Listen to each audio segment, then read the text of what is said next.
G'day, brothers. Hope this finds you all well. I'm sitting here in my kitchen trying to shape motivation, and my dog Bruno died just over a week ago. Man, it seems like can't believe it's already been a week. And I've struggled with going through the grieving process, and that's what the grieving process is. It's a struggle. And for those of you that have lost someone you love, whether it's your dog or, God forbid, your child or your partner, or your grandmother, or anybody that you just loved, or anything that you loved. There's a grieving process that you cannot circumnavigate. You cannot get around it. And my grieving process has been sped up because I'm a YouTuber. I've had to make two videos. One of the day he died. I let my patrons know straight away that Bruno died because I keep them in the loop in real time with everything. That was really hard. And then I've just recently done Bruno, his I guess you could say funeral, although it was a burial. I call it a burial funeral. And I had to re-edit that yesterday and put that up with my patrons. And then I'm going through the whole process again, looking at it. So I've been forced to really go into the grieving process more than most would because I haven't been able to back away from it. And then there's the natural thing of the fact that I get up in the morning and my routine for taking him down to the lake first for a walk and everything's shot. And I'm struggling with it. I'm finding it really hard. And a lot of friends are saying, chin up and come on, man, you've got this and all that. And their intentions are so good because they want me to be okay. And I really appreciate that. But what they fail to understand is that nobody can race you through the grieving process. And I'm going through it probably faster than most. And nothing that they really say is going to help my mind and my body and my soul and my emotions process this any faster. I'm probably processing it faster than most, and I'm really struggling to get my energy up and feel good because it's hard work, and I know that. And I've also been told, come on, be happy. Well, happiness is a thing that comes and goes in our lives, and I will be happy. I'm actually naturally a happy person. I'm probably one of the happiest people I know if you take the scale, I'm probably most of the time up and most of the time positive. But you cannot bullshit yourself and you cannot just suddenly detach from something you've been attached to instantly. There's a process to go through, and that's what grief is. And grief is being sad, and grief is a time for reflecting. It's a time for thinking about what you're going to possibly do to fill that huge gap. For me, I live alone, and I love Bruno so much. He was my mate, and I've really been lonely since he's gone. And I've had so many people come round to try and cheer me up, but it doesn't. It actually exhausts me because I have to give them my energy when all I want to do is go through this process of grieving and letting him go in the right, healthy way.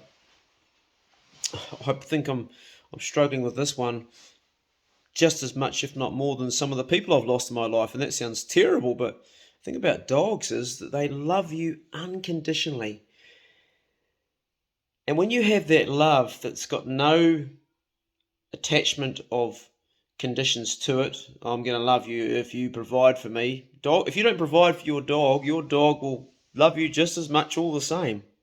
So what happens is when you love something that much is you're in effect loving the whole universe, if that makes any sense. It's opening up the whole universe and everything to you because you've got this ability to fully love, and it's so healthy and it's so good for you. It's the opposite to hating. Hating is destructive. Hating causes you illness. Hating causes you anger. Hating causes depression and anxiety. Hating actually is very destructive. It's a bit like jealousy or a bit like any of those really negative emotions. There is a place for them, but if that's what you're built around, then that's what your life becomes. As the old saying goes, haters are gonna hate. So when you love something as much as I love my old boy, you really get a lot more other than that. And then suddenly when that's taken away, there's a whole world lost. So if you live alone, like I do, you don't have a partner or you don't have your children living at home, they become the centre of your world and you become the centre of their world. And Whether that's a good thing or a bad thing, I don't know, but I don't regret it for a moment because I've had 11 years of loving that wonderful big old dog, and he brought so much joy every day, his big bark, and I miss him terribly.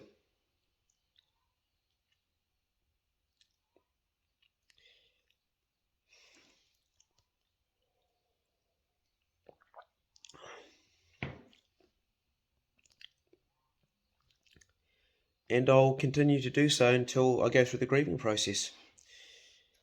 And if you've ever lost anybody that you love, or anything you love, then you'll understand that it's fucking painful. And there's no shortcut. I had a girlfriend years ago, she hung herself. We were young. She had anorexia nervosa. And I loved her so much that I didn't sleep with her, if that makes any sense to you at all. We were young. She was a little bit younger than me. I would have been 15, she would have been 14. And by the time she was 16, she hung herself. And the reason I never made love to her is because she was young, even though I was only a year older. It wouldn't have been legal, but that wasn't the reason. It had nothing to do with morality. It had to do with the fact that I cared about her, and I wasn't sure that we were going to be able to make it because she had so much instability in her life, and I didn't want to just use her for sex, and consequently every other man did. And she got used, and one day her brother came home, and she'd hung herself from the shower rose. Marion Hanson. And we were teenagers. And I really feel for her parents and family, and that grieving process that I went through with her, for me it was music. I wrote a song called Have You Seen Her? And it was my way of, it's actually called Deo, Deo's actual song, I've got it somewhere, and that was a process for me, writing music and allowing that sadness to dissipate and go through its stage. So I don't think there's anything wrong in being sad. Sad is a time to reflect. Sad is a time to problem solve.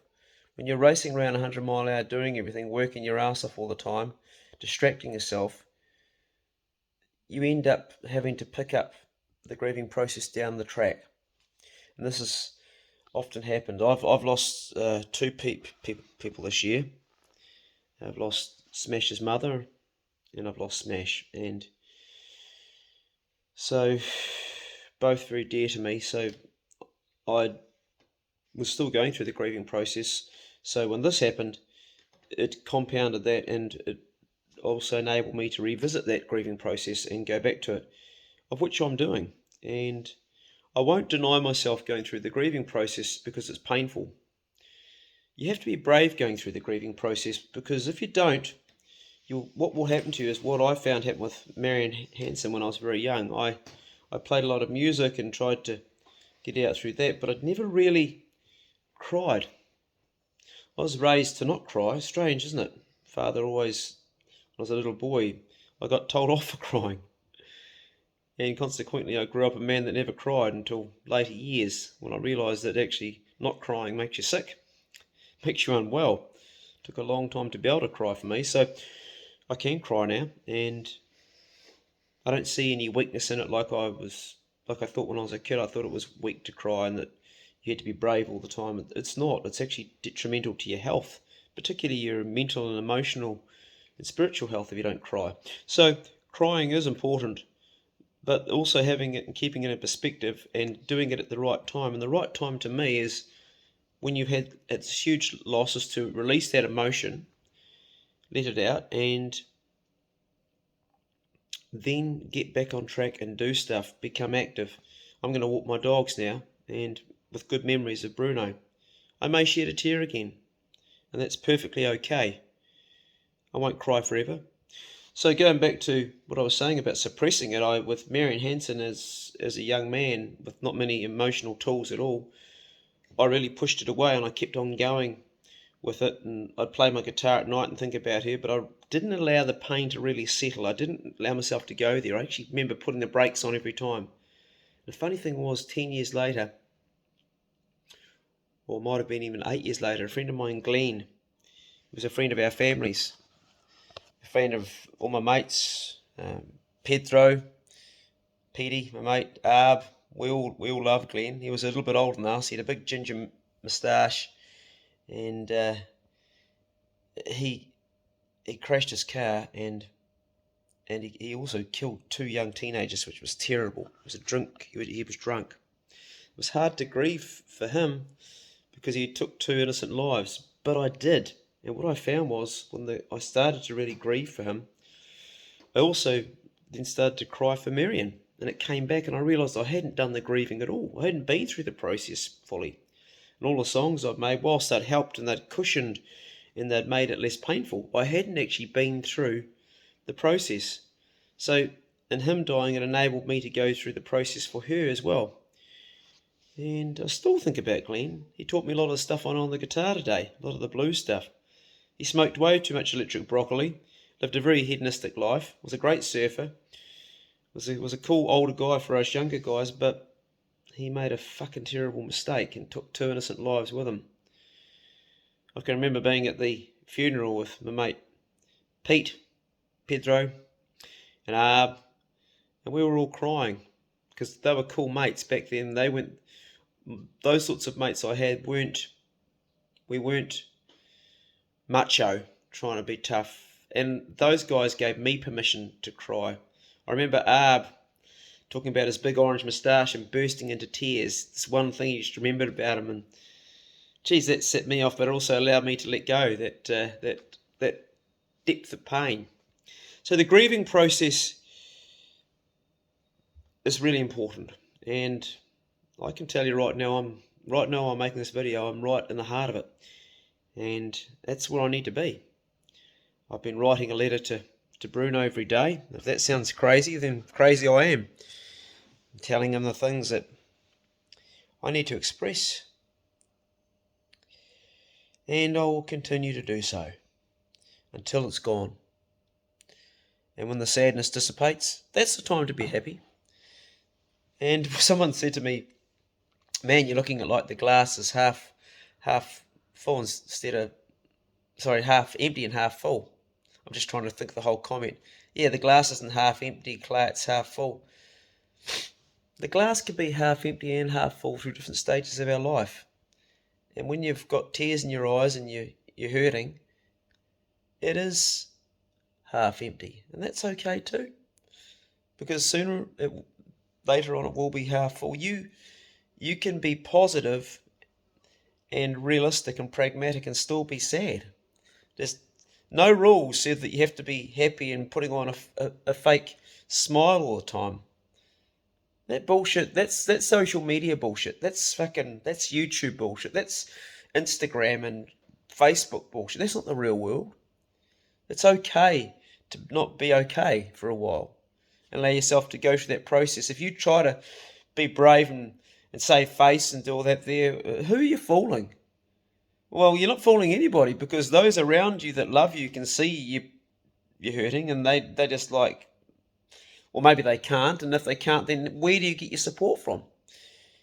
And if you're trying to do it to yourself, it only comes back and bites you in the bum later, where you've got to go through that process of being sad and even sadder sometimes. And in the meantime, you do terrible things to your physical health. Your immune system struggles. It depletes your immune system, so you've got to go through this. There's no way around it. It's a bit like getting COVID. You're going to take your ivermectin, if you believe that works, or your vitamin C and your vitamin D, and hope like fuck that the vaccine you've had's working, and go through the process and then come out and hopefully you don't have long COVID. But I think if you suppressed all those things, you might end up with long COVID. It's the same with if you suppress the grieving process, you might have long grief in the long term. You cannot suppress it. Whilst I'm sad, I'm also very, very optimistic and positive for the future.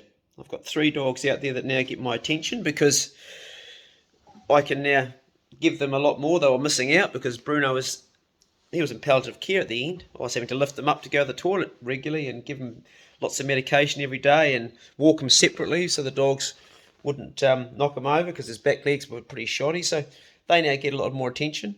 I can go away without fear that he's going to be barking and waking the neighbours up or eating their cat. There's a lot of positive things about this that come out through it, and I am positive, but I will not deny myself the grieving process. So this chin up and come on mate, you're all right. No, I'm not all right. I'm fucking grieving. It hurts, and I'm not gonna try and be something I'm not. And if people think that's a bit too much just for a dog, well, it's not just a dog. This saying, it's just a dog, mate. Don't fucking say that to me. I've had more loyalty from dogs. I've had more love from dogs than I've ever had from people. And it's not that I don't love people, because I do. I die for my children. I die for quite a few people, but no, dogs. If you've ever had a dog, you know what I'm talking about. Anyway, this video is about the grieving process, and I thought it was a good idea to make it while I'm currently in the grieving process and going through it, because it just might help you if you're in a situation where you've got some grief to unlock and you've lost somebody and you haven't really looked at it and dealt with it. You need to go through that. And if you're a parent that's lost a child, then I can't begin to imagine how hard it has been for you and is for you. That's a whole deeper level of grief, which hopefully every parent goes first, and it's not always the case, sadly. And if you are one of those very unfortunate people that has suffered that injustice of life, then my heart really does go out to you. And you have a lot of grief to go through, but you do have to go through it. And the sun will shine again, and there will be good days again, and life will go on. And you have endured a lot, but that's what life is. It's about enduring and getting up. The most we can hope for in this life is ordinary unhappiness. There's going to be unhappiness, but there's terrible unhappiness, and that is when you lose a child. We all have unhappiness. But this might seem like a negative video, and it won't get a lot of views, and it won't go very well because people don't want to hear it, and I understand that. You've all got your own weight you're carrying in your life. We've all got our own struggles and challenges on a day-to-day basis, and trying to make a better world for those that we love around us and ourselves. But this is a reality, and I want to address it. All my love to you guys for being on this channel. We're nearly at 1,000 subscribers. It'd be good when we can get to that, because right now, because I'm not at 1,000 subscribers on this channel, YouTube keep putting ads on it, which I can't control. They take the revenue, they take the money, and we don't get anything back for it. It would be nice to set up something a little bit where we could put a little bit aside for something like mental health, or just for what I do here for young people. I built one room, and currently I'm probably going to have, well, I won't say who it is, but I've got a young guy going to move in, looks like. It'd be nice to get a little bit more funding somehow, and the only way that's been funded is by my Patreons on my other channel. They paid for all that. It would be nice to put something back. It's one thing I really want to do before I depart, is I want to help as many more people as I can. It makes myself feel like that I'm not totally fucking useless. This was the Bro Check Club. Go steady. And if you are carrying some grief, let it out. Let it out. Go through it. Don't suppress it, because it's only going to hurt you in the end. Time to walk dogs and pick myself up a little bit. Get the legs and arms moving. Exercise is good. Have a fantastic day. Go steady. It's my duck Dismo. Kraken can hear my voice. It was a duck that's deformed. Its feet were backwards, and I hand raised it and I nurtured it. Now it's a big fat duck. Be ready to eat soon. I don't think I've got the heart to. I'll pick one of those three there. Heads will go flying. Duck's my favourite meat. Now, I like mutton too. Have a good day, guys.